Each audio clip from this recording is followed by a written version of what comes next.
दोस्तों, हमें जमीन पर गुजारे हुए 1 घंटे का बिल्कुल पता नहीं चलता, लेकिन अगर हम यही 1 घंटा हमारे सोलर सिस्टम के बाकी सितारों पर गुजारेंगे तो हमारे साथ क्या होगा।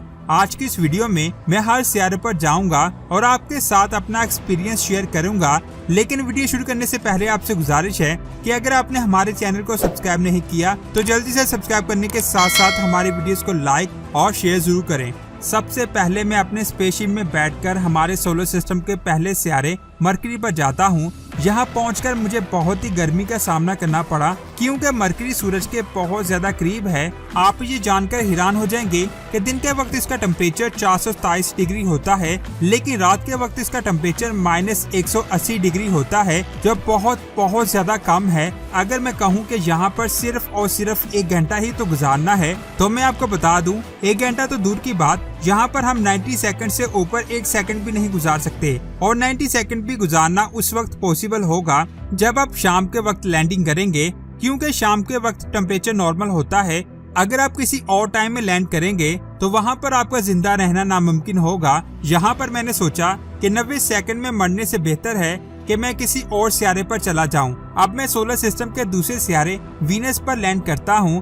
वीनस पर लैंड करने के बाद मुझे एहसास हुआ कि यहाँ पर लैंड करके मैंने अपनी जिंदगी की सबसे बड़ी गलती की है। वीनस पर 1 घंटा तो क्या, 1 मिनट को भी छोड़ें, 1 सेकंड भी हम यहाँ पर जिंदा नहीं रह सकते। इसके एटमॉस्फेयर में 98% कार्बन डाइऑक्साइड मौजूद है। इसके अलावा वीनस पर हमारी जमीन की निस्बत 90 गुना ज्यादा प्रेशर है। ये प्रेशर कुछ ही सेकंड में आपकी वो हालत कर देगा कि आपको कुछ भी समझ नहीं आएगा कि आपके साथ असल में क्या हुआ है, क्योंकि हमारा ब्रेन किसी भी चीज को रीड नहीं कर पाएगा, यहाँ तक कि मौत को भी नहीं। अगर फिर भी आपको ऐसा लगता है कि आप तो बहुत बहादुर हैं, वहाँ पर जिंदा रह सकते हैं, तो मैं आपको बता दूं कि वीनस पर सल्फ्यूरिक एसिड के मोटे मोटे बादल हैं जो आपको तड़पा कर मार देंगे। ये सब कुछ देखते हुए मैंने मार्स पर जाने का फैसला किया, लेकिन यहाँ पर आने के बाद मुझे 2 चीजों के बारे में पता चला।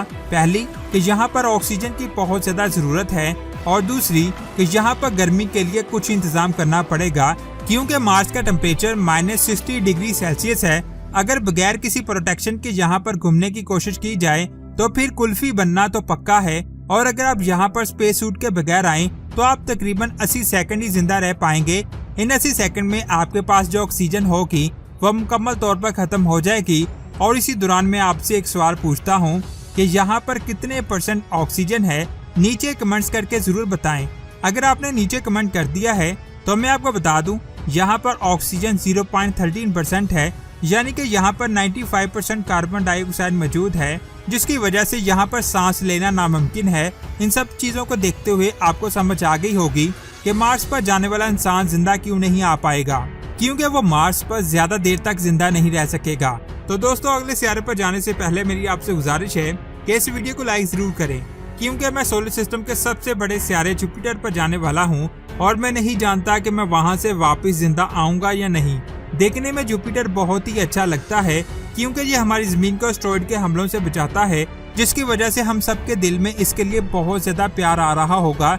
लेकिन इस पर लैंड करने से पहले मैं ये सोच रहा हूँ कि आखिर लैंडिंग कहाँ पर की जाए, क्योंकि जुपिटर पूरे का पूरा गैस से बना हुआ है, जिसकी वजह से यहाँ पर कोई भी सॉलिड एरिया नहीं है। लेकिन आप लोगों के साथ अपना एक्सपीरियंस शेयर करने के लिए मैंने इसके अंदर छलांग लगा दी है, लेकिन बाद में मुझे पता चला कि यहाँ पर तो 1 सेकंड भी जिंदा नहीं रहा जा सकता। इसके बारे में साइंसदान का कहना है कि यहाँ की 1800 किलोमीटर फी घंटा की रफ्तार से चलने वाली हवाएं हमारे जिस्म के टुकड़े टुकड़े कर देंगी, और हमारे जिस्म के टुकड़े टुकड़े करने में जुपिटर के प्रेशर का सबसे ज्यादा हाथ होगा। लेकिन कुछ साइंसदान कहते हैं कि अगर हम इस सितारे के अंदर चले जाते हैं तो इस सितारे के प्रेशर की वजह से हमारे जिस्म की बोटी हो जाएगी। इन दोनों चीजों में प्रेशर कॉमन चीज है। इससे पहले कि हमारी बोटी हो जाए तो हम चलते हैं सैटर्न की तरफ। सैटर्न तो अपनी तेज हवाओं की वजह से स्पेस में बहुत ज्यादा फेमस है।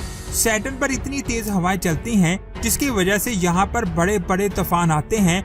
अगर मैं यहाँ पर लैंड करता हूँ तो मैं खुद को लकी फील करूंगा, क्योंकि मैं ऐसी जगह पर लैंड होऊंगा यहाँ पर कोई भी तूफान नहीं होगा।